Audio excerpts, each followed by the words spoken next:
Magkasabay na binuksan ang dalawang exhibit sa NAMI Art Gallery sa White Plains, Quezon City nitong nakaraang July 7. Ang isang eksibisyon ay tinawag na CMYK habang unspoken band naman ang isa pa. Ang parehong eksibisyon ay diniluhan ng mga participating artist, guest speaker, kanilang mga kamag-anak at kaibigan at syempre pa ng ilang mga art collector sa kabila ng banta ng paparating na bagyong Inday. Ayon kay Master Artist Raul Isidro, isa sa mga panauhing pandangal sa larangan ika ng visual arts ay sipag ang pinakakailangan. Dito sa trabaho natin ito, sipag lang kung kailangan. When I started way back in the 60s, the whole of Metro Manila, there were only 3 galleries at that time. And it was so hard to put up a one-man show because the show lasted 1 month.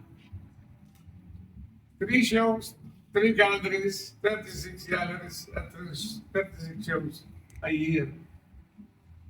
Ang sabayang exhibit opening na ito ay patunay na ang art scene sa bansa ay buhay na buhay at patuloy na yumayabong. Ako si Chris Lucas nag-uulat para sa Sining Pilipinas.